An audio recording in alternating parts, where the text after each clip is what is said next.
Isaiah Washington stares at his phone, watching the viral video of himself being discriminated against reach 50 million views. A female news anchor announces the unprecedented $30 million settlement against Lincoln Airlines. Isaiah's phone rings, his lawyer calling about the airline CEO requesting a private meeting. The flashback begins. Before we dive into this shocking story, where are you watching from today? Hit that like button and subscribe if you believe justice should always prevail.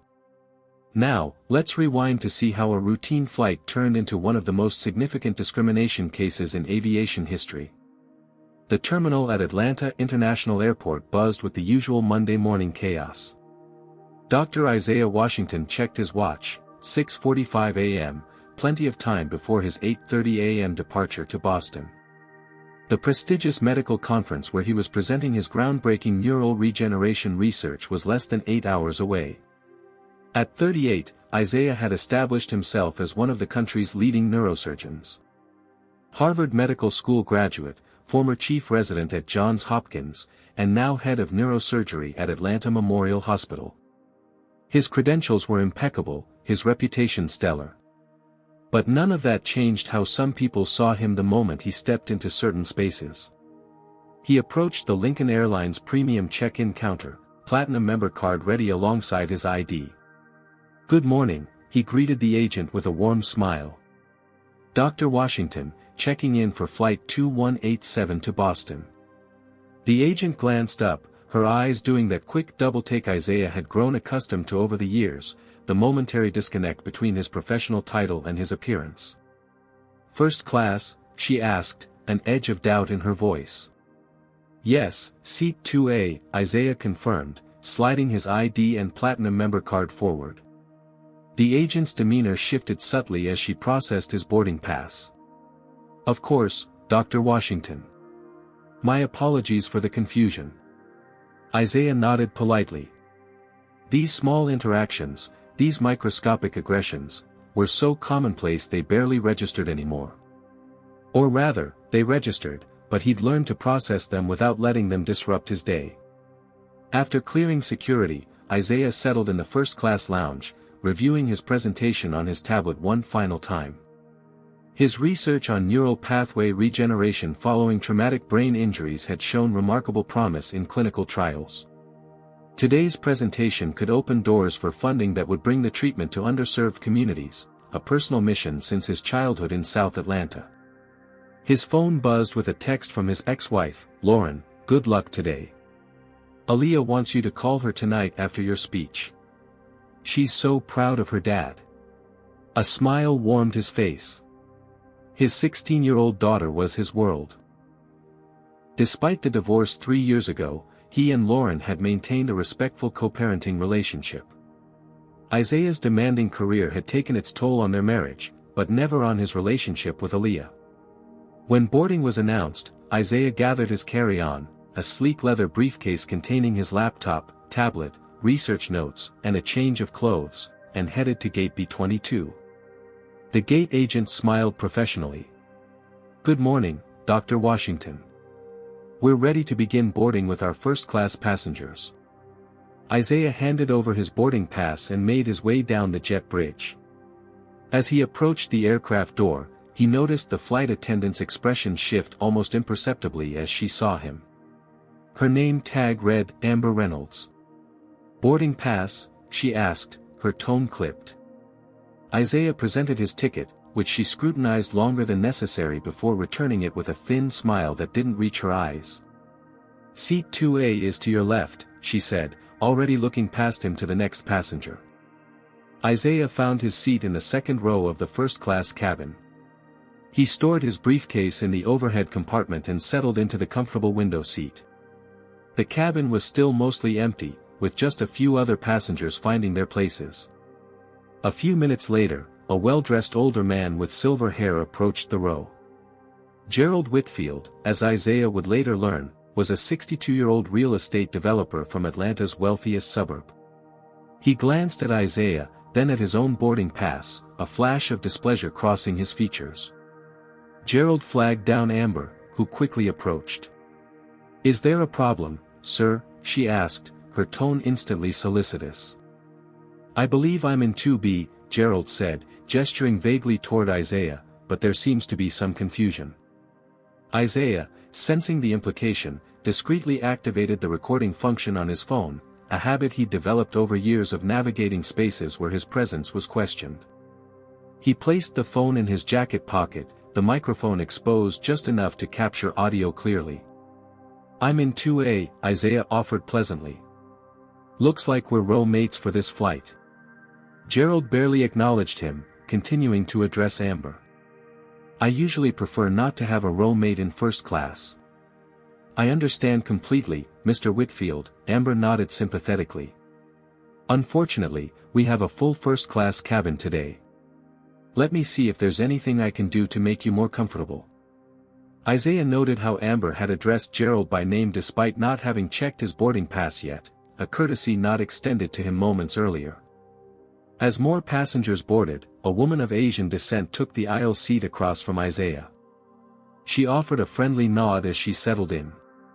Her name tag identified her as Dr. Sophia Chen, and she was carrying a similar conference program to Isaiah's. "Boston Medical Conference?" Isaiah asked conversationally. "Yes," Sophia replied. "I'm presenting research on autoimmune responses to synthetic grafts." "You're attending too?" "Presenting as well." "Neural regeneration therapies." "Dr. Washington?" Sophia's eyes lit with recognition. "I read your paper in the Journal of Neuroscience last month. Your work is groundbreaking." Before Isaiah could respond, Gerald shifted pointedly in his seat and cleared his throat. Amber returned with a complimentary glass of champagne for Gerald, though the pre-flight beverage service hadn't officially begun. "Here you are, Mr. Whitfield," she said warmly. "Is there anything else I can get for you before takeoff?" Gerald accepted the champagne with a satisfied nod, shooting a smug glance at Isaiah. "That's very kind of you, Amber. This is why I always fly Lincoln Airlines." Sophia raised an eyebrow at the interaction, meeting Isaiah's gaze briefly. No words were needed, they both recognized what was happening. The boarding continued as Isaiah observed Amber and Gerald exchange glances throughout the pre-flight preparations. He kept his expression neutral, his posture relaxed, even as he documented every interaction. Years of facing subtle discriminations had taught him valuable lessons: stay calm, collect evidence, choose your battles. And this, he sensed, might become a battle worth fighting. The first-class cabin was nearly full now, passengers settling into their seats as final boarding announcements echoed through the plane. Isaiah had just pulled out his tablet to review his presentation notes one last time when Gerald abruptly stood up. "Excuse me," Gerald said loudly, deliberately addressing Amber, who was helping another passenger. "I believe there's been a mistake with the seating arrangements." Amber immediately abandoned what she was doing and hurried over. "What seems to be the problem, Mr. Whitfield?" Gerald gestured dismissively toward Isaiah. "I'm certain this is my row. I always sit in row 2 when I fly first class with Lincoln. I'm a Diamond Elite member." Isaiah remained calm, though he was fully aware this confrontation was about more than just seating. He reached for his boarding pass. "I believe there's a misunderstanding. My assigned seat is 2A. Gerald scoffed. "There must be some error in the system." Amber turned to Isaiah, her expression shifting from the warmth she'd shown Gerald to cool professionalism. "May I see your boarding pass, sir?" Isaiah handed it over, noting that she hadn't asked to see Gerald's pass despite him being the one raising the issue. "Of course." Amber examined his boarding pass with exaggerated thoroughness, as if searching for evidence of forgery. After several seconds, she reluctantly nodded. "This does show seat 2A. Perhaps you could double-check his ticket," Gerald suggested, his tone implying doubt about Isaiah's legitimacy. Without hesitation, Amber turned to her tablet. "Could I see your ID as well, sir?" she asked Isaiah. Isaiah provided his driver's license while maintaining his composure. "Is this standard procedure when a passenger questions someone else's assigned seat?" Amber ignored the question, comparing his ID to the boarding pass and tablet information. Meanwhile, Gerald remained standing, looming over Isaiah as if his physical presence might intimidate him into surrendering the seat. Sophia, observing from across the aisle, leaned forward. "Is everything all right?" "Just a seating confusion," Amber replied curtly without looking at her. Finally, she handed Isaiah's ID and boarding pass back. "The system confirms you're in the correct seat, sir." Gerald's jaw tightened. "This is highly unusual. I've never had issues with my preferred seating arrangements before." "I apologize for the inconvenience, Mr. Whitfield," Amber said, her voice dripping with sympathy. "Rest assured, we'll make note of your seating preferences for future flights. Please, let me know if there's anything I can do to make your journey more comfortable today." As Gerald reluctantly sat down, he muttered just loud enough to be heard, "First class isn't what it used to be. Too many people who don't belong taking up space." Amber, rather than addressing the clearly inappropriate comment, simply smiled placatingly at Gerald. "I completely understand, sir. Times are changing." Isaiah activated his smartwatch recording as a backup, keeping his movements casual as he adjusted his watch. The cabin continued filling with passengers, many witnessing the interaction with varying degrees of interest or discomfort. Sophia caught Isaiah's eye, her expression conveying both sympathy and indignation. She leaned slightly toward him. "That was completely inappropriate," she said quietly. "It's not my first encounter with this kind of behavior," Isaiah replied softly. "Unfortunately, it probably won't be my last." Amber returned moments later to check that Gerald's seatbelt was properly fastened, a courtesy not extended to Isaiah. As she leaned over to adjust Gerald's seat, she whispered something that made him chuckle. The exchange was brief but deliberate, establishing a clear alliance between them. The flight attendants began their pre-departure routine, and Amber performed the safety demonstration.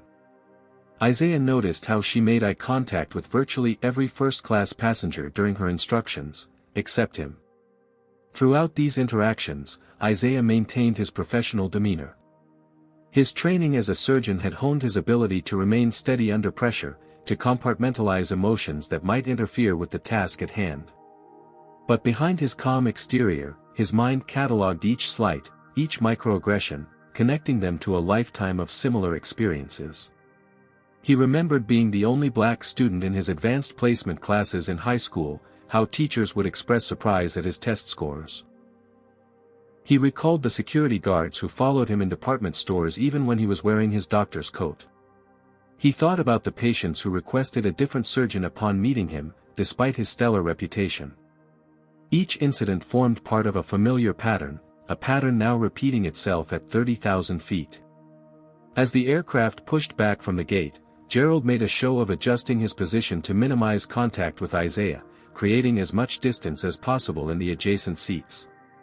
"I hope you're not one of those passengers who hogs the armrest," Gerald said, his tone making the subtext clear. Isaiah simply smiled. "I'm sure we can share the space equitably." Gerald snorted. "Equity. That's the problem with everything these days. Some people expecting handouts instead of earning their place." Sophia, overhearing this, interjected. "Excuse me, but that comment was completely out of line." Amber appeared immediately, as if she'd been hovering nearby. "Is there a problem here? This gentleman," Sophia gestured to Gerald, "is making inappropriate comments." "I'm simply having a conversation," Gerald replied innocently. "If people are too sensitive to handle differing opinions, perhaps they shouldn't be in first class." Amber turned to Sophia with a tight smile. "Ma'am, please allow our passengers to enjoy their flight experience without interruption. If you're uncomfortable, I'd be happy to see if we can find you another seat." Isaiah watched the exchange with careful attention, continuing to document everything. The pattern was unmistakable. Amber consistently sided with Gerald, dismissing or ignoring any problematic behavior while scrutinizing Isaiah's every move and treating Sophia's intervention as the actual disruption. As the plane accelerated down the runway, Isaiah knew this flight was quickly becoming about much more than just getting to Boston. It was becoming about accountability, about documenting and exposing the kind of everyday discrimination that so often went unchallenged because it occurred in transient spaces with little recourse for the targeted individuals. The plane lifted off, carrying with it mounting tension that seemed certain to escalate further before they reached their destination. The seatbelt sign dinged off as the aircraft reached cruising altitude. The cabin filled with the low hum of conversation and the sounds of passengers settling in for the 2-hour flight to Boston. Amber began the first-class drink service, moving methodically from the front of the cabin backward. She reached Gerald and Isaiah's row, turning first to Gerald with a warm smile. "What can I get for you to drink this morning, Mr. Whitfield?" she asked. "Scotch on the rocks," Gerald replied. "Macallan if you have it." "Of course we do," Amber assured him. "And would you care for the warm mixed nuts as well?" "Absolutely." Amber prepared his drink with flourish, presenting it on a small linen napkin alongside a crystal dish of warmed nuts. Only after serving Gerald did she turn to Isaiah, her demeanor noticeably cooler. "And for you?" she asked flatly. "Sparkling water with lime, please," Isaiah requested. Amber nodded curtly and moved to Sophia's seat across the aisle, not asking Isaiah about nuts or snacks. She returned moments later with a plastic cup of sparkling water, no ice, no lime, no napkin. "Here," she said, practically thrusting the drink at him. "I asked for lime," Isaiah reminded her gently. Amber's expression tightened. "We're running low.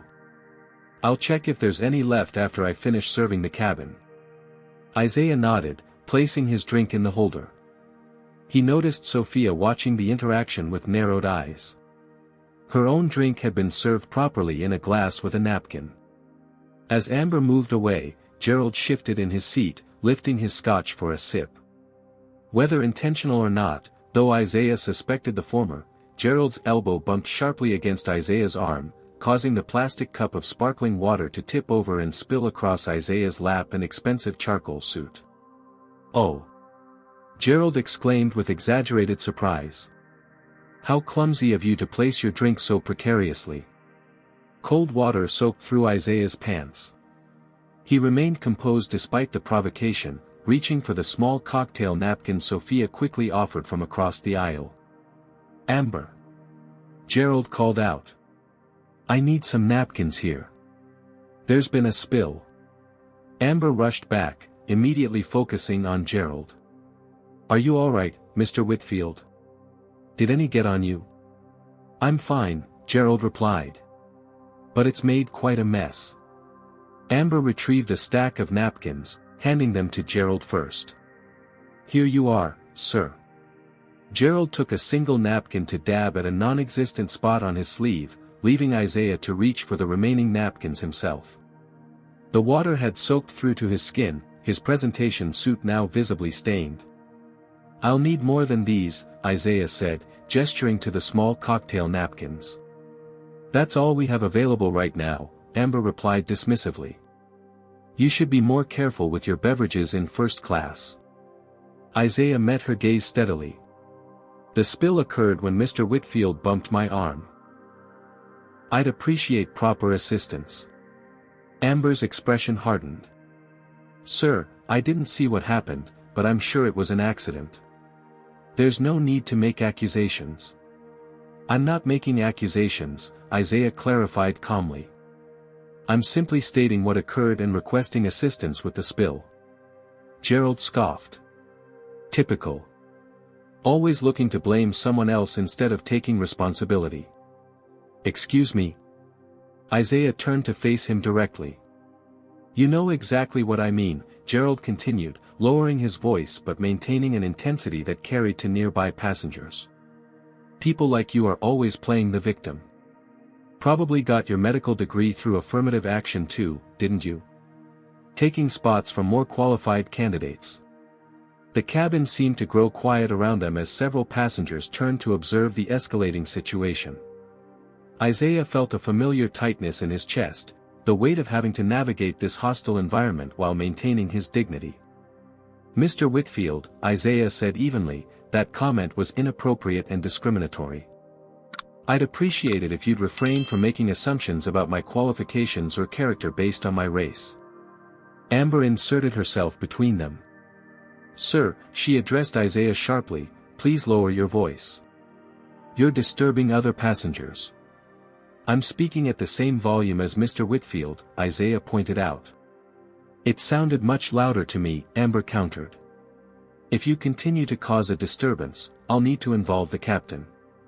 Sophia stood up from her seat. Excuse me, but I've been sitting right here witnessing everything. This gentleman, she nodded toward Isaiah, has been nothing but patient while enduring completely unacceptable behavior.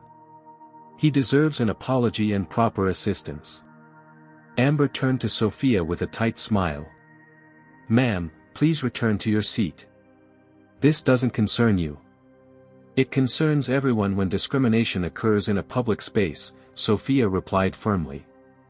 The commotion had drawn the attention of the cabin, and moments later, the captain emerged from the cockpit. Captain Harrison Palmer was a tall man in his mid-50s with a commanding presence emphasized by his crisp uniform. What seems to be the problem here? He asked, directing his question primarily to Amber. Captain Palmer, Amber began immediately, this passenger, she indicated Isaiah, has been confrontational since boarding. He's disturbing Mr. Whitfield and refusing to calm down despite multiple requests. Isaiah was momentarily stunned by the complete misrepresentation of events. That's not what happened at all, Sophia interjected. This man has been subjected to discriminatory comments and treatment. I've witnessed it all. Captain Palmer held up his hand. Ma'am, please let my crew handle this. He turned to Isaiah. Sir, I understand you might be upset, but we need to maintain a peaceful environment on this aircraft. If there's an issue with our service, you're welcome to file a complaint after we land. For now, I need you to calm down and comply with the flight attendant's instructions. Isaiah noticed the captain hadn't asked for his version of events before siding with Amber. The systematic nature of what was happening became increasingly clear. This wasn't just about one biased flight attendant or one prejudiced passenger. It was about an entire system designed to presume his guilt and deny his experience. Captain, Isaiah responded calmly, I understand your concern for the peace of the cabin. However, I want to be clear that I have remained calm throughout this interaction. What I'm experiencing is discriminatory treatment, and I'm simply requesting to be treated with the same respect as other passengers. The captain studied him for a moment, then nodded tersely. I'll have another flight attendant bring you some proper napkins for the spill. In the meantime, I ask that everyone return to their seats and enjoy the remainder of the flight without further disruption. As Captain Palmer returned to the cockpit, Isaiah caught Amber and Gerald exchanging a look of shared disdain. He adjusted his watch, ensuring it was still recording, and checked that his phone was capturing audio as well.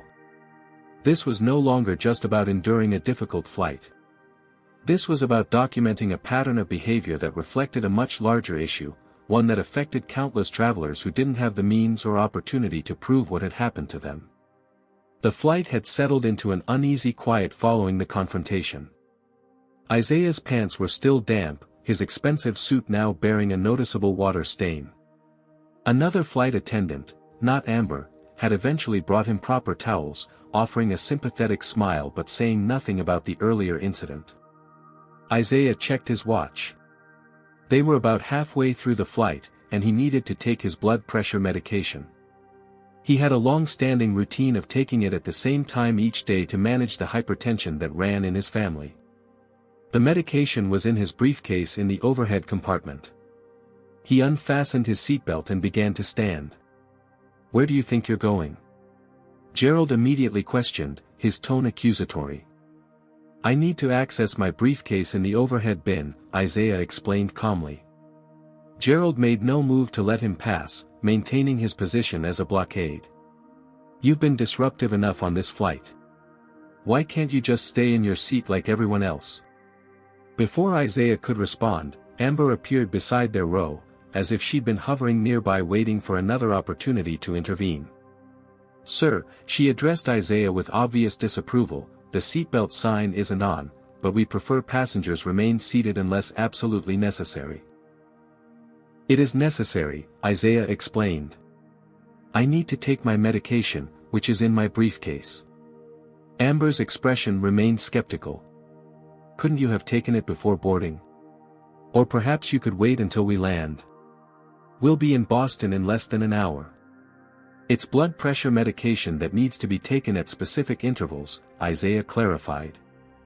I take it at this time every day as prescribed by my doctor. Do you have a medical note stating you need access to this medication during flight?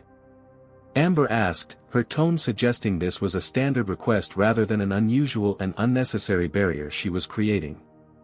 Isaiah felt his actual blood pressure rising despite his efforts to remain calm. I wasn't aware I needed documentation to access my own prescribed medication during a flight when the seatbelt sign is off. Gerald smirked. Some people just don't understand proper planning when traveling. I always take my medications before flights to avoid inconveniencing others. Isaiah turned to Amber. May I please access my briefcase in the overhead compartment? I really think you should have planned better, Amber insisted. Moving around the cabin creates potential safety hazards and disturbs other passengers who are trying to enjoy their flight experience. Isaiah could feel the beginning symptoms of missing his medication, a slight throbbing at his temples and the sensation of heat rising up his neck. This wasn't just about convenience, it was becoming a health concern. This is a medical necessity, he stated firmly. I need to take my medication now. Amber crossed her arms. Sir, your tone is becoming aggressive again. I'm going to have to ask you to remain in your seat. From across the aisle, Sophia stood up. This is ridiculous. He's asking to access his medication, which is his right. Without waiting for a response, she moved to the overhead bin above Isaiah's seat and opened it. Ma'am, you are not authorized to open that compartment. Amber exclaimed, reaching to stop her. Which one is your briefcase? Sophia asked Isaiah, ignoring Amber's protests. The black leather one, Isaiah replied. Sophia retrieved the briefcase and handed it to Isaiah. Here you go. Thank you, Isaiah said sincerely. Amber's face flushed with anger. Ma'am, you've directly violated flight procedures. I'll need to report this to the captain. Please do, Sophia replied coolly. And while you're at it, explain why you're preventing a passenger from accessing necessary medication. Gerald, watching this exchange, shook his head in disgust. This is exactly what's wrong with America these days. Special treatment for certain people who can't follow basic rules the rest of us manage to abide by. He raised his voice slightly, clearly intending to be heard by surrounding passengers. When I started flying first class 20 years ago, it meant something. Now they let just about anyone in as long as they can play the race card when they don't get their way. Amber made no attempt to address Gerald's explicitly racist comment. Instead, she chuckled lightly, a sound clearly captured by Isaiah's recording devices. I understand your frustration, Mr. Whitfield, she said, loud enough for Isaiah to hear. Rest assured, Lincoln Airlines still values our premium customers. Isaiah opened his briefcase, removed his medication, and took it with a small sip from a new water bottle he carried. He documented the time in his phone notes, maintaining a record of the incident. Senior flight attendant Taylor Brooks, who had been working in the main cabin, entered the first-class section just in time to witness the tail end of the confrontation. Her expression registered concern as she observed Amber's dismissive attitude toward Isaiah and preferential treatment of Gerald. Taylor approached carefully. Is everything all right here? Everything's fine, Amber replied quickly. Just a passenger creating difficulties again. Taylor glanced between Amber and Isaiah, then at Sophia who had returned to her seat. Something in her expression suggested she wasn't entirely convinced by Amber's characterization of the situation. What do you think about what's happening on this flight? Would you have stood up like Sophia did, or stayed quiet to avoid conflict? Comment number 1 if you believe Amber is clearly showing racial bias, or number 2 if you think there might be more to the story than we're seeing. Don't forget to hit that like button and subscribe if you want more real stories about confronting discrimination. How far do you think this situation will escalate? The flight is only halfway through, and tensions are already at a breaking point. What would you do if you were in Isaiah's position? Let's see what happens next. Taylor Brooks had been flying with Lincoln Airlines for 15 years, and something about this situation didn't sit right with her. After observing the interaction between Amber, Isaiah, and Gerald, she decided to investigate further. As Amber moved toward the galley, Taylor followed her. "Amber, what's the situation with the gentleman in 2A?" Taylor asked quietly. Amber rolled her eyes. "Just a difficult passenger making demands and playing the victim. Mr. Whitfield in 2B is a Diamond Elite member, and this guy is making his flight miserable." Taylor's brow furrowed. "Has he done something specific that's disruptive?" "He's been confrontational since boarding, questioning our procedures, making accusations about preferential treatment." "You know the type," Amber replied dismissively. Taylor nodded noncommittally. "I'll check in with him myself." "Suit yourself," Amber shrugged. "But the captain's already been involved once." Taylor made her way to Isaiah's seat. Gerald had excused himself to use the lavatory, providing an opportunity for a more private conversation. "Sir," Taylor addressed Isaiah, "I'm Taylor Brooks, the senior flight attendant. I wanted to check if everything's alright and if there's anything you need for the remainder of our flight." Isaiah studied her face, assessing whether this was a genuine inquiry or another setup. "Thank you for asking.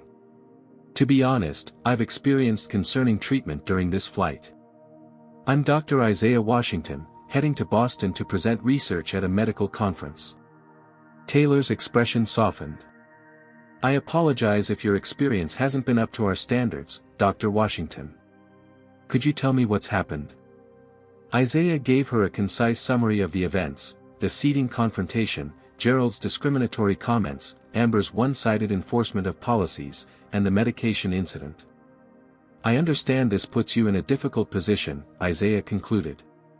"I'm not looking to create problems for anyone. I simply want to be treated with the same respect afforded to other passengers." Taylor nodded thoughtfully. "I appreciate your candor, Dr. Washington. What you're describing isn't aligned with our company values or policies. Would you prefer to move to another seat for the remainder of the flight? I have an open spot in row 4. Isaiah considered the offer but shook his head. "Thank you, but no. Moving would suggest I've done something wrong or that I'm the problem that needs to be relocated. I've done nothing to warrant being moved." "I understand completely," Taylor replied. "I'll be personally overseeing the first-class cabin for the remainder of the flight. Please don't hesitate to let me know if you need anything." As Taylor turned to leave, Isaiah added, "I should mention that I'm documenting these incidents. Not to create trouble, but because I've learned through experience that without evidence, these situations often become one person's word against another's." Taylor paused, meeting his gaze. "I understand. For what it's worth, I believe your account of the events." Gerald returned from the lavatory, scowling when he saw Taylor speaking with Isaiah. He resumed his seat with exaggerated caution, as if Isaiah might contaminate him through proximity. Across the aisle, Sophia caught Isaiah's attention. "How are you holding up?" she asked quietly. "I'm fine," Isaiah assured her. "Thank you for your support earlier." Sophia leaned closer. "I've experienced my share of discrimination, though perhaps not as blatant as what you're dealing with today. I'm Dr. Sophia Chen, by the way. Immunology research at Northwestern. Dr. Isaiah Washington, neurosurgery at Atlanta Memorial." "I recognized your name from your research publications," Sophia acknowledged. "Your work on neural regeneration pathways is groundbreaking." Their conversation was interrupted by a cabin announcement about upcoming turbulence. Isaiah noticed that Amber, who had returned to the cabin, provided detailed safety instructions to every first-class passenger except him. Taylor, observing this, approached Isaiah herself. "Dr. Washington, we're expecting some turbulence ahead. Please make sure your seatbelt is fastened and your tray table is secured." The simple act of being treated with basic professional courtesy shouldn't have felt remarkable, but in the context of the flight, it did. Isaiah thanked her with a nod. As the aircraft entered the patch of turbulence, the cabin lights dimmed temporarily. In the semi-darkness, Sophia leaned across the aisle again. "I want you to know I'm recording too," she whispered. "I started after that first confrontation. What's happening here isn't right, and I'm happy to be a witness if needed." Isaiah felt a surge of gratitude. So often in these situations, bystanders remain silent, unwilling to involve themselves or risk their own comfort. Sophia's willingness to stand as an ally meant more than she likely realized. "I appreciate that more than I can express," he replied quietly. Gerald, who had been pretending to nap, opened his eyes at their exchange. "Conspiring now, are we?" How typical. Isaiah ignored the comment, focusing instead on reviewing his presentation notes on his tablet. The turbulence subsided, and Taylor conducted a brief beverage service, ensuring Isaiah received the same level of attention as other passengers. When she served Gerald, his demeanor was noticeably frosty toward her, apparently viewing her fair treatment of Isaiah as a betrayal of some unspoken alliance. Amber, meanwhile, seemed increasingly agitated by Taylor's involvement. She hovered near the galley, watching their interactions with obvious disapproval. When Taylor stepped away briefly, Amber approached Gerald. "I apologize for any inconvenience, Mr. Whitfield," she said in a hushed tone that Isaiah's recording nevertheless captured clearly. "Some of our staff don't understand the importance of maintaining certain standards. I've noted your account in our system for special consideration on future flights." The message was clear. Amber was apologizing for Taylor's equal treatment of Isaiah, suggesting it represented a lowering of standards rather than basic human decency. Isaiah documented the exchange in his notes, maintaining his outward composure while gathering evidence of the systematic discrimination unfolding around him.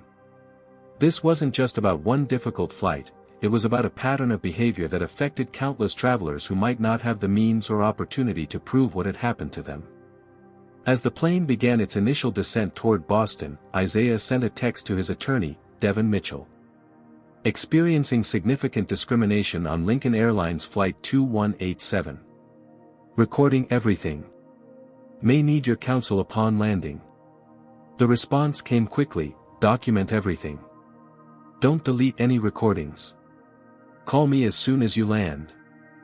Isaiah put his phone on airplane mode again, preparing for landing.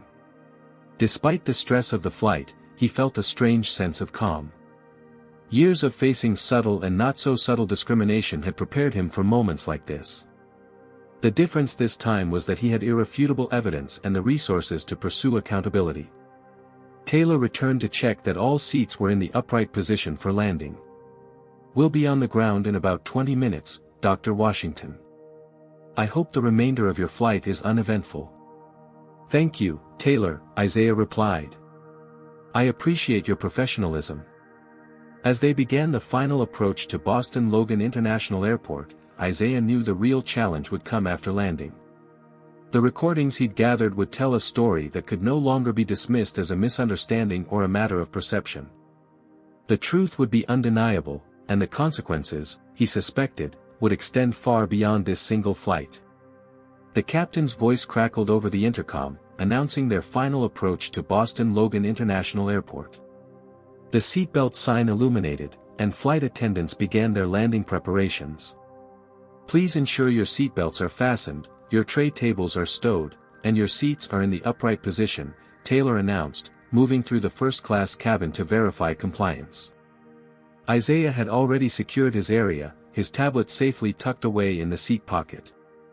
Gerald, however, was making a show of adjusting his seat with deliberate slowness, as if to emphasize his entitlement to take as much time as he pleased. "Sir," Taylor addressed Gerald politely, "we need to prepare for landing. Could you please place your seat in the upright position?" Gerald sighed dramatically before complying. As his seat moved forward, he deliberately extended his elbow into Isaiah's space, nudging him. Isaiah shifted slightly to avoid contact, but the first-class seats, though spacious, still placed passengers in relative proximity. The shared armrest between them became an unspoken battleground.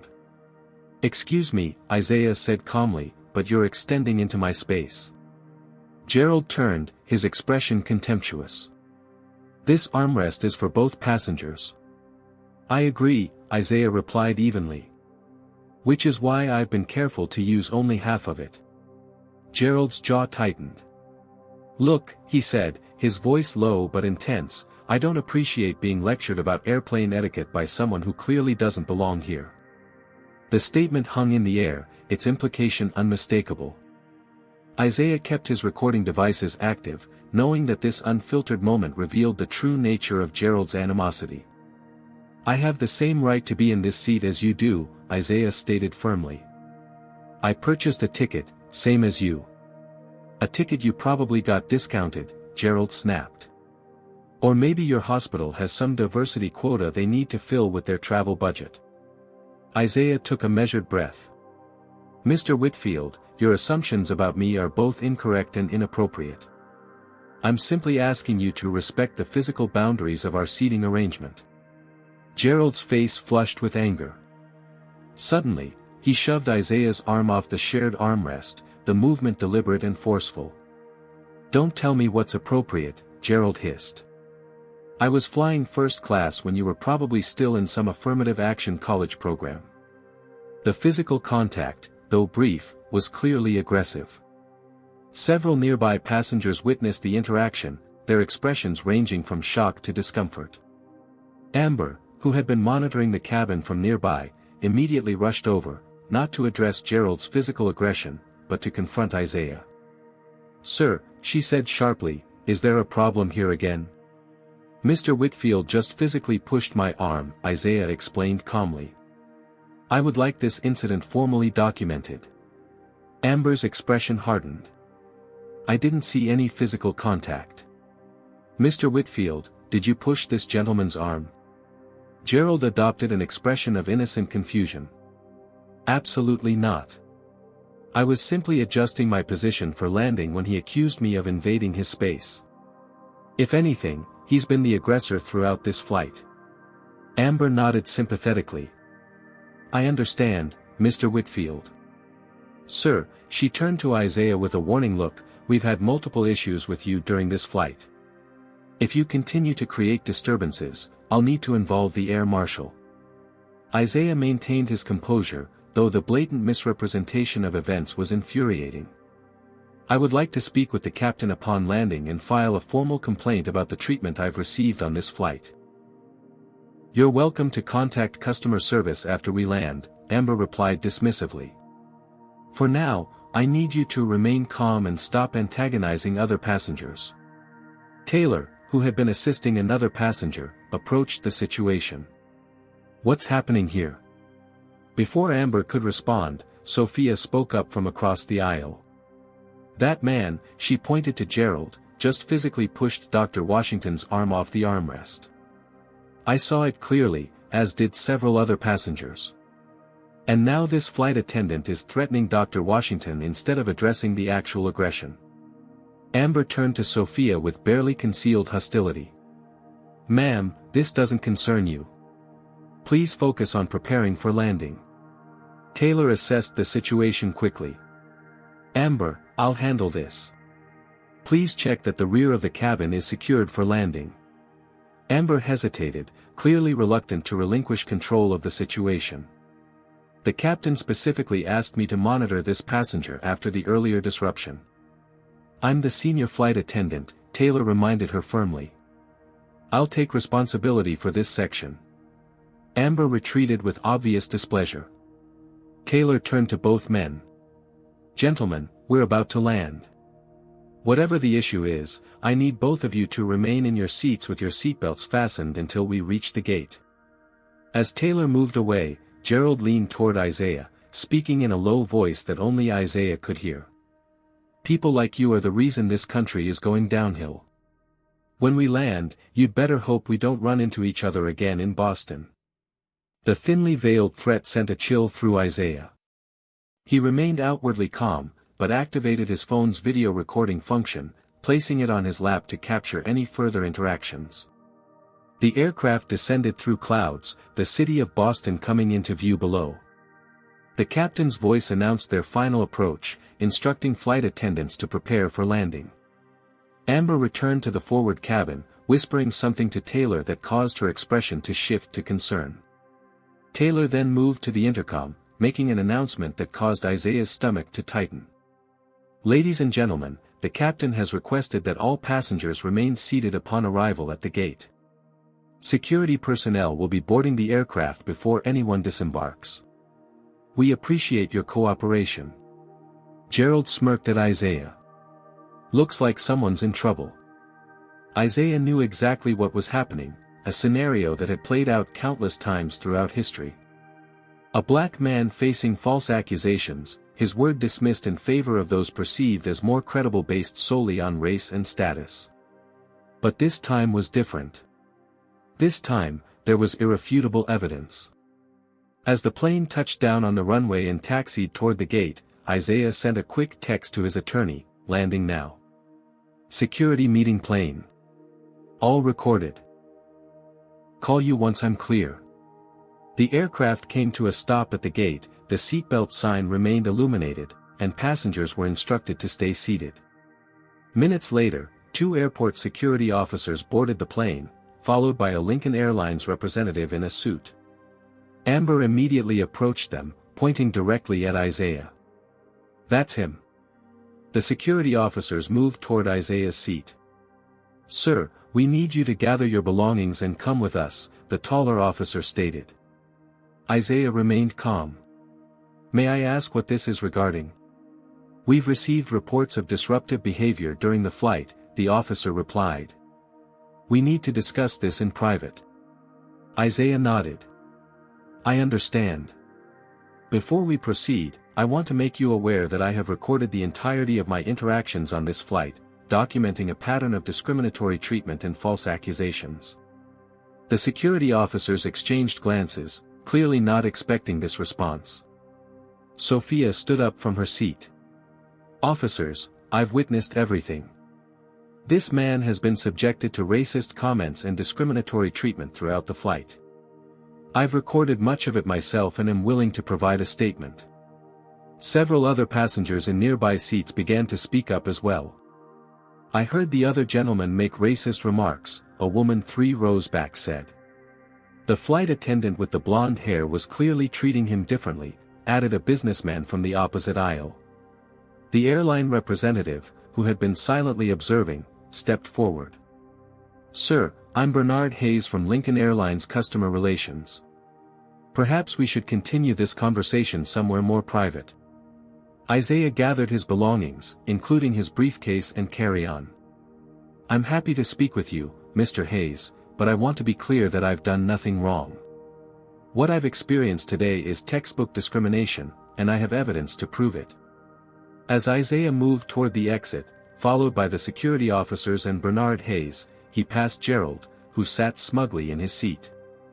But the smug expression faltered as he noticed several passengers openly glaring at him, having witnessed his behavior and heard his comments. Taylor caught Isaiah's eye as he passed, her expression conveying a silent apology.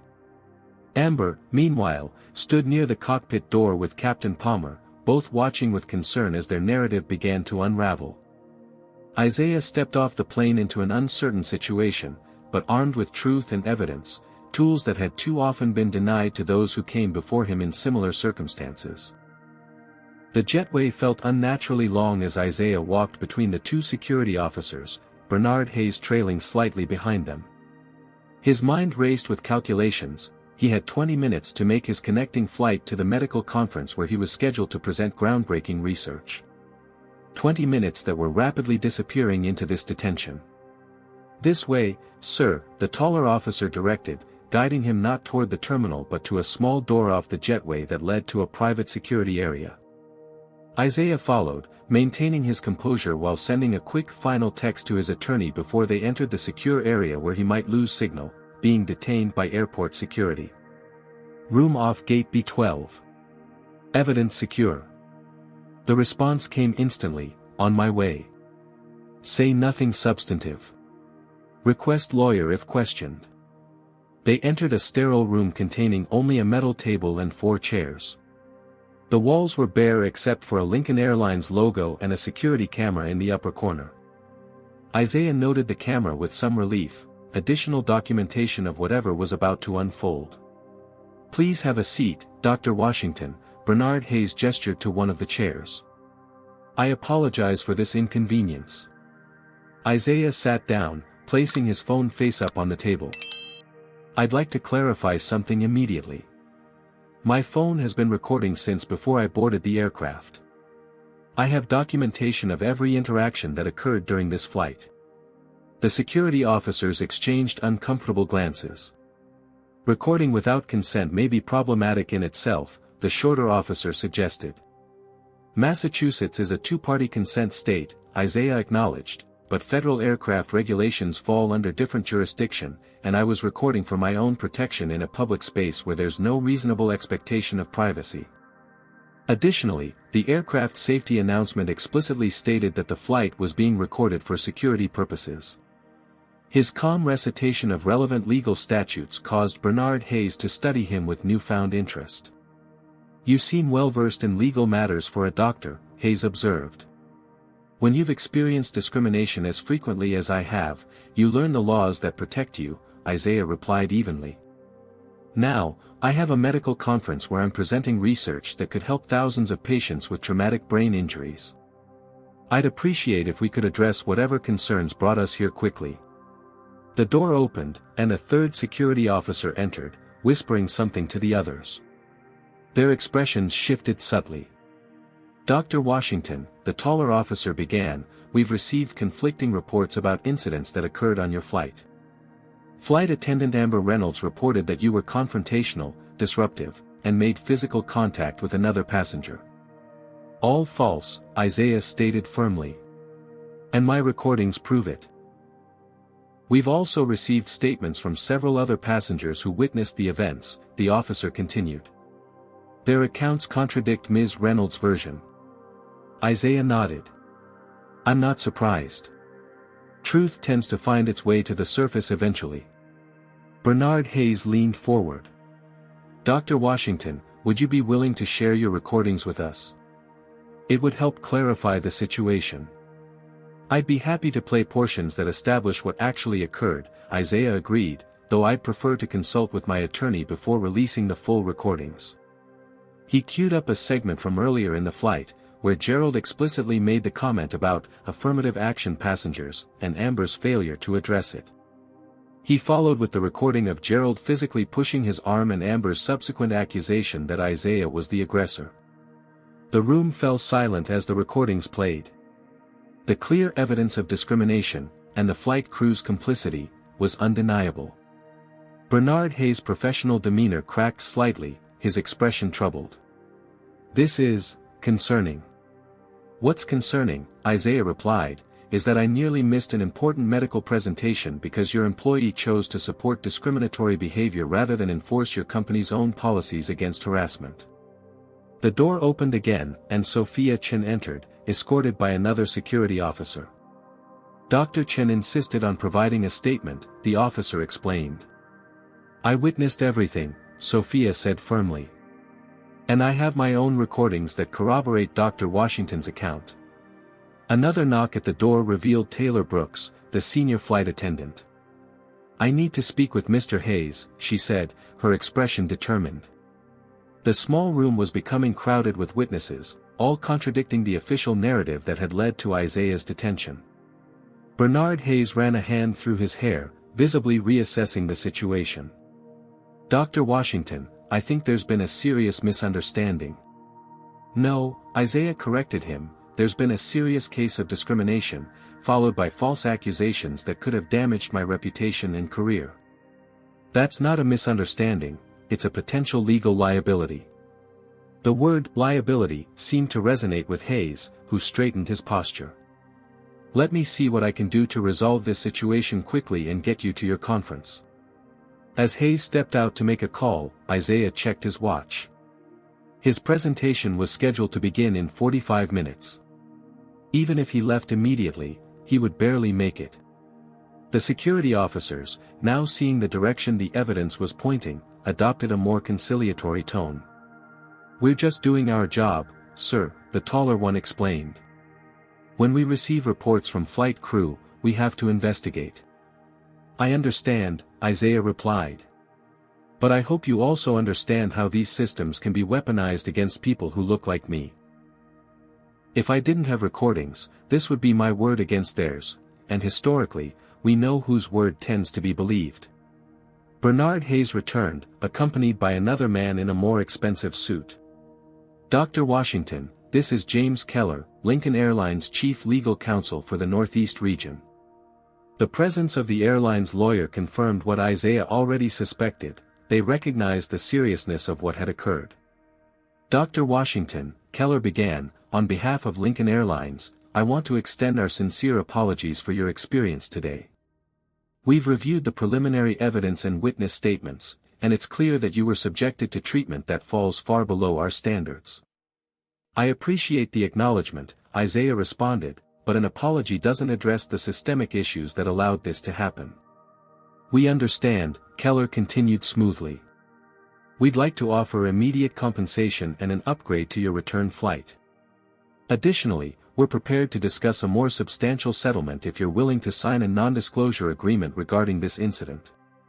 And there it was, the attempt to buy silence, to prevent this incident from becoming public and forcing real change. Isaiah shook his head. "I'm not interested in an NDA. What happened today isn't just about me. It's about a pattern of behavior that affects countless travelers who don't have the means or opportunity to prove what happened to them." Keller's professional smile faltered slightly.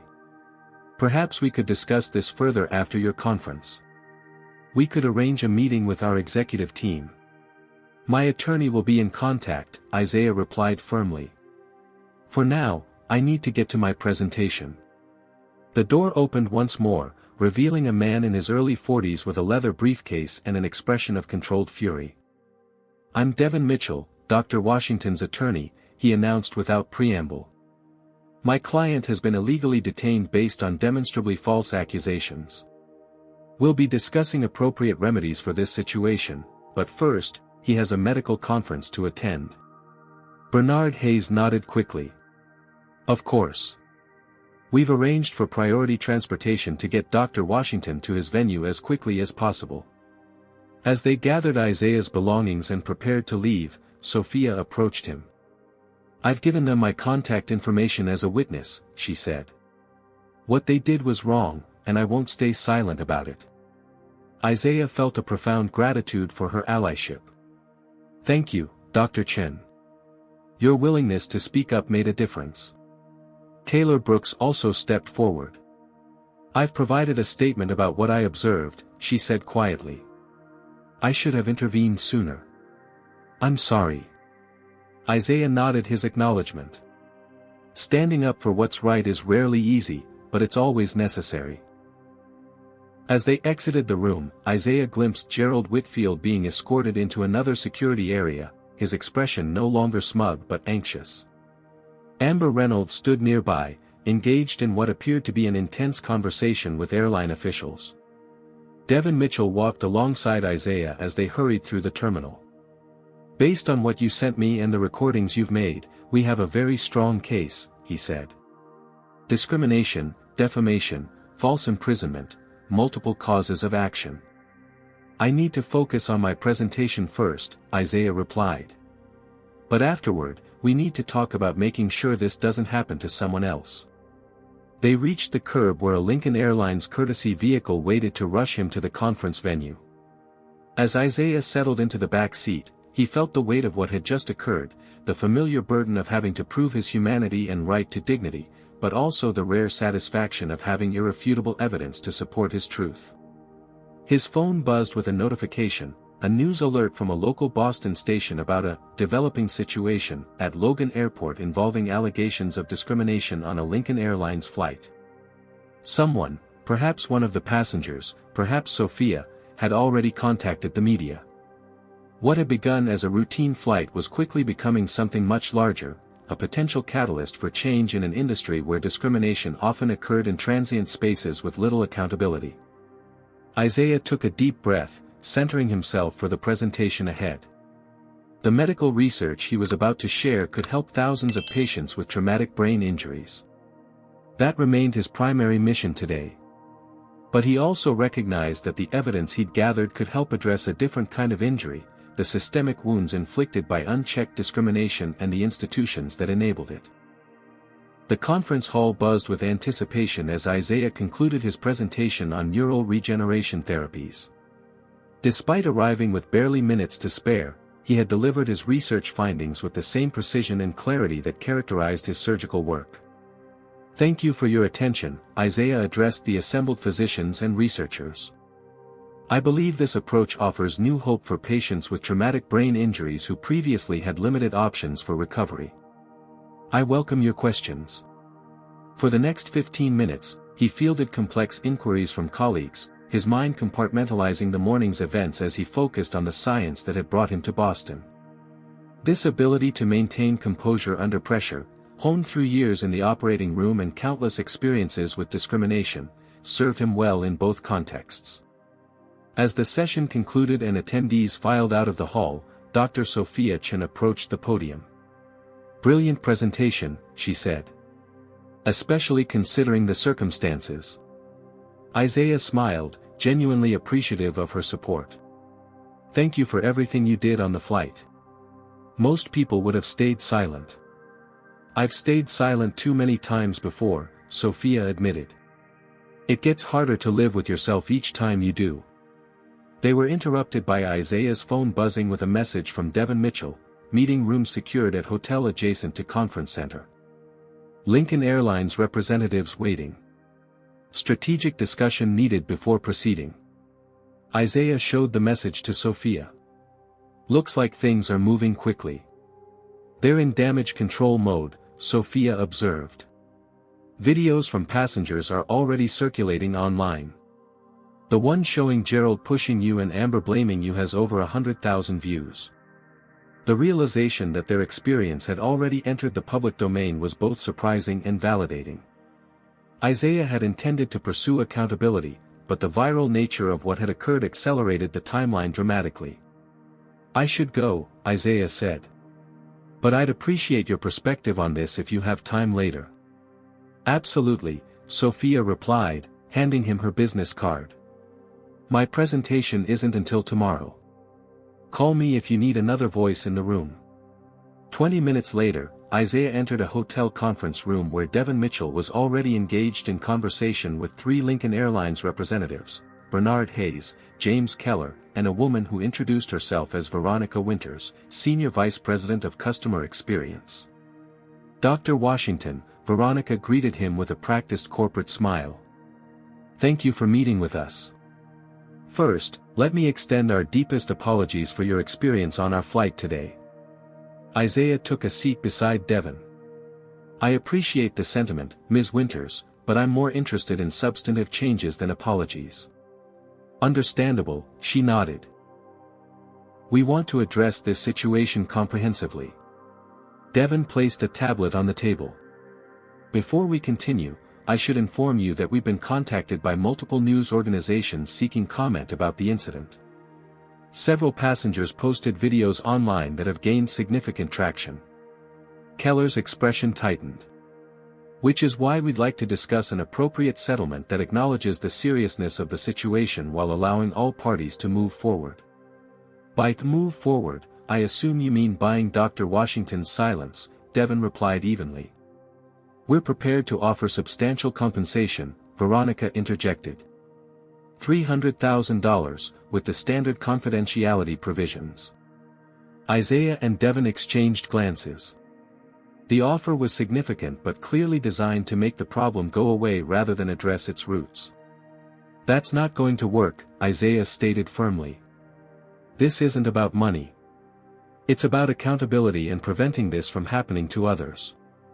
"Dr. Washington," Keller leaned forward, "I understand your desire for justice, but litigation is lengthy, unpredictable, and personally draining.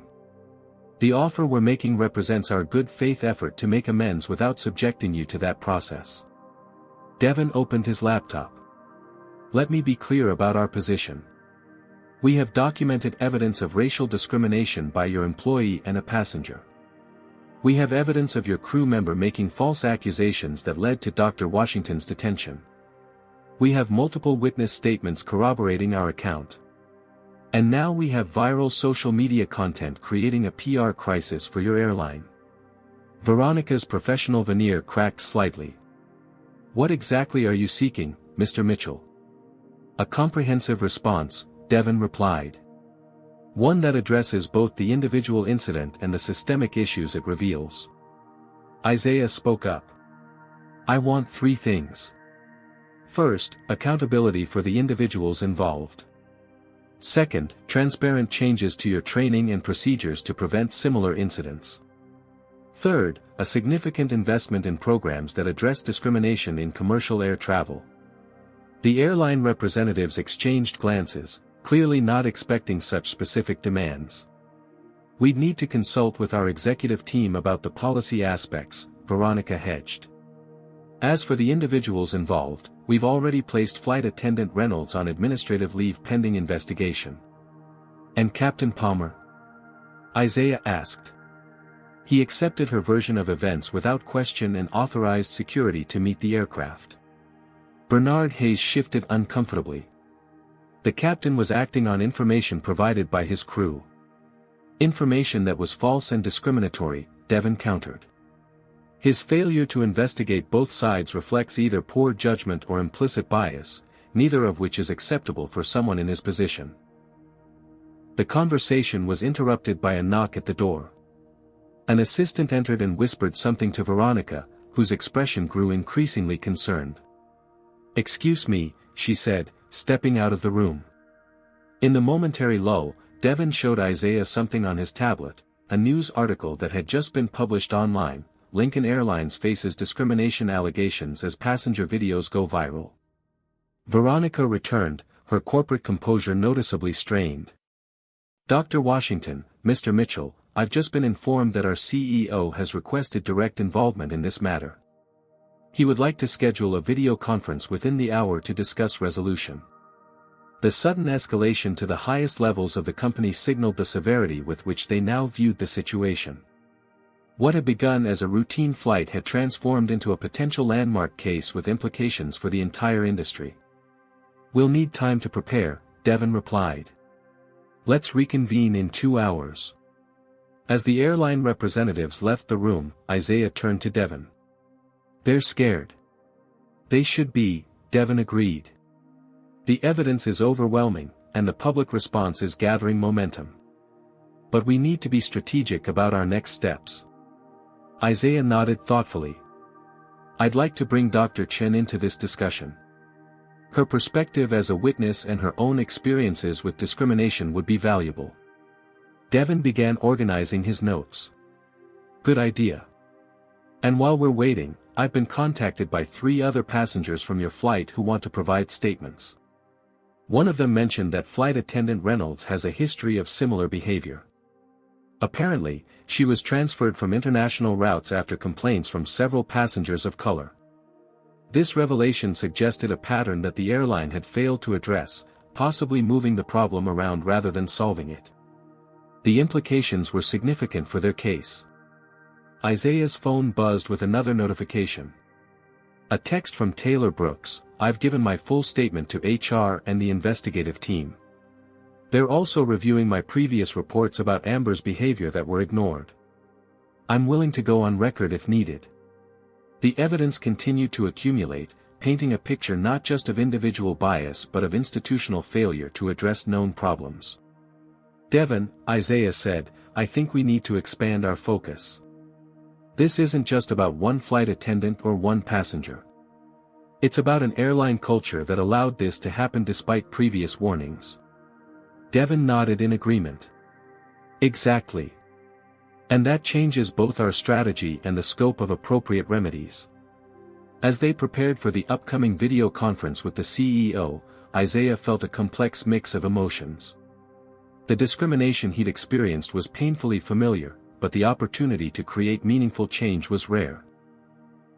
With irrefutable evidence, multiple witnesses, and growing public attention, they had leverage that could translate into systemic improvements. His phone buzzed again, this time with a news alert. A major network was running a segment on the incident during their evening broadcast. What had started in the confined space of an aircraft cabin was now playing out on a national stage. The door opened, and Sophia Chen entered, bringing with her additional perspective and another voice for accountability. Together, they began formulating a response that would transform a personal injury into a catalyst for institutional change. The darkest moment had passed. Resolution was beginning to take shape, not just for Isaiah, but potentially for countless travelers who would come after him. 6 months later, Isaiah Washington stood at the courtroom steps in downtown Boston, the early autumn sun warming his face as cameras flashed and reporters jostled for position. Devin Mitchell stood beside him, along with Sophia Chen, who had flown in from Chicago for this moment. The judge had just announced the final approval of a historic $30 million settlement between Isaiah and Lincoln Airlines, the largest discrimination settlement in commercial aviation history. But the monetary figure, while significant, was just one component of a much broader agreement.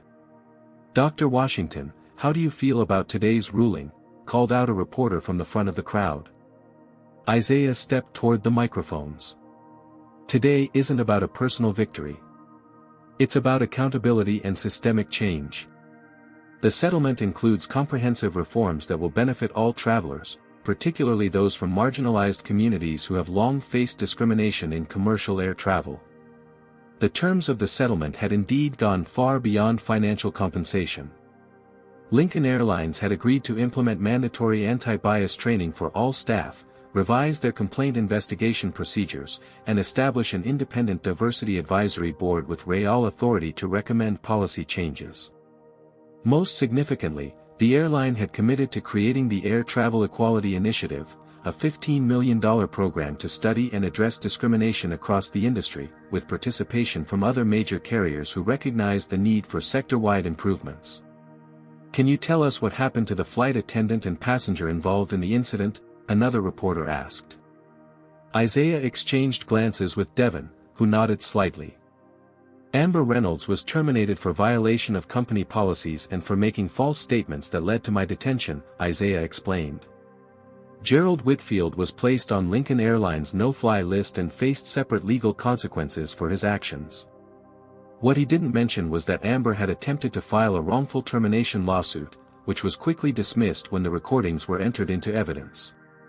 Gerald, meanwhile, had faced his own professional repercussions when his behavior went viral. His real estate development firm had lost several major contracts from clients unwilling to be associated with his publicly documented racism.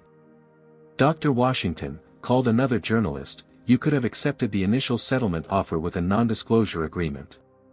Why did you choose to pursue a more public resolution?" It was a question Isaiah had anticipated. Confidential settlements may provide individual compensation, but they don't create structural change. They allow patterns of discrimination to continue behind closed doors. By pursuing a public resolution, we created an opportunity for transparency and accountability that benefits everyone. Devin stepped forward. "I'd like to add that Dr. Washington has established the Neural Equity Foundation with a portion of the settlement funds. This foundation will work to address disparities in neurological healthcare for underserved communities, continuing Dr. Washington's commitment to ensuring that all patients have access to life-saving treatments regardless of their background." This announcement drew appreciative murmurs from the gathered press. The foundation represented Isaiah's determination to transform his negative experience into positive impact in his professional field as well. Sophia Chen moved to the microphones next. "As a witness to the original incident and throughout this process, I've seen firsthand how individual courage can drive institutional change.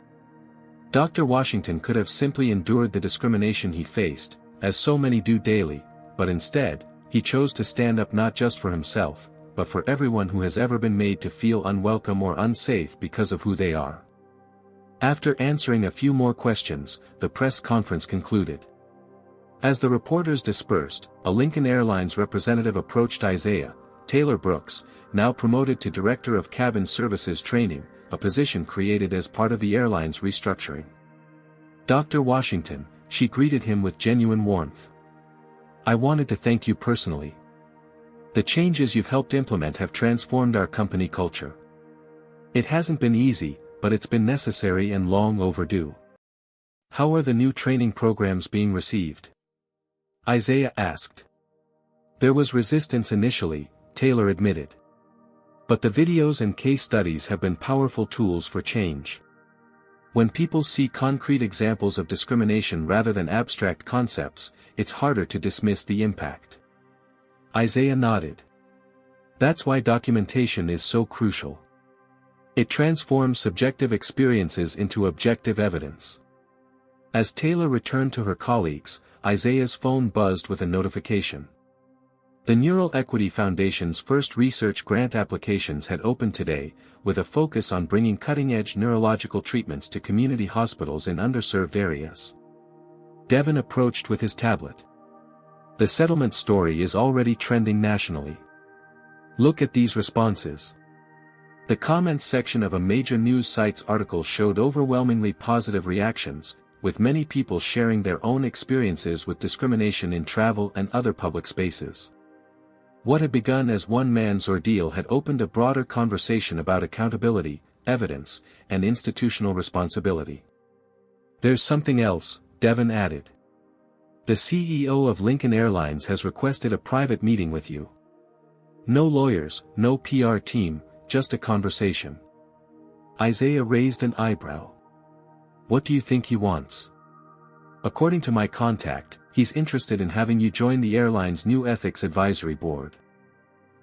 Not as a token gesture, but because your perspective as both a medical professional and someone who has experienced discrimination firsthand would be valuable in shaping future policies." Isaiah considered this unexpected development. 6 months ago, he had been detained and nearly missed his medical presentation because of discriminatory treatment. Now, he was being invited to help transform the very company that had wronged him. "Tell him I'll consider it," Isaiah replied. "But my priority remains my medical work and the foundation." As they walked away from the courthouse, Sophia fell into step beside him. "So what happens now?" Isaiah looked up at the clear Boston sky, thinking about how far they had come since that turbulent flight. "Now we continue the work. The settlement is just the beginning. Real change happens in the everyday interactions, in the training sessions, in the policies that either enable or prevent discrimination." "And on a personal level?" Sophia pressed gently. Isaiah smiled. "I have a neural regeneration therapy trial starting next month that could help patients with traumatic brain injuries recover functions previously thought lost forever. That's always been my purpose, the reason I became a doctor in the first place."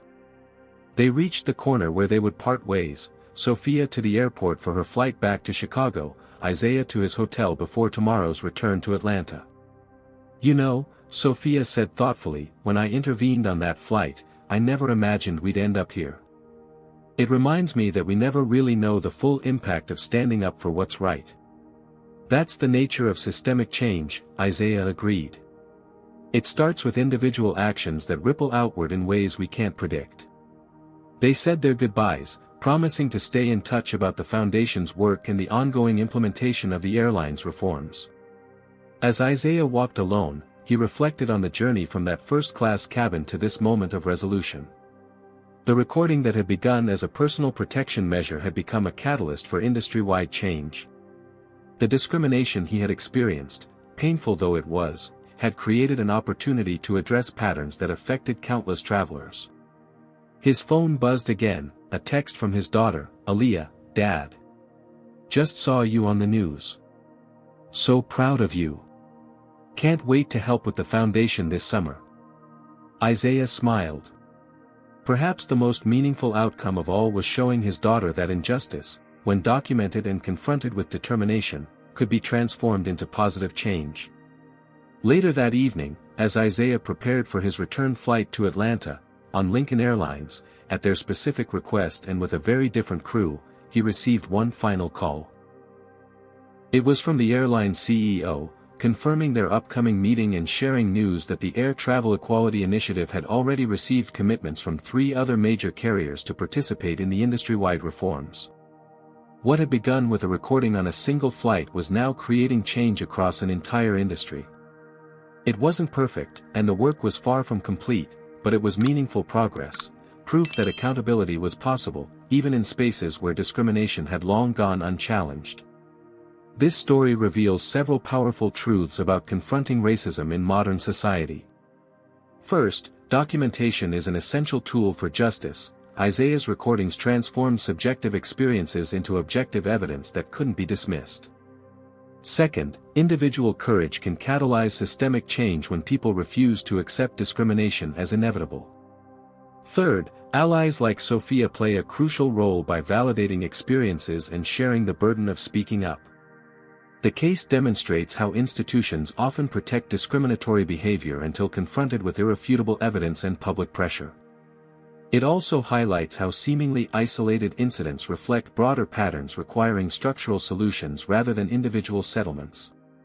Perhaps most importantly, Isaiah's response shows how converting personal injustice into advocacy creates lasting impact beyond any single incident.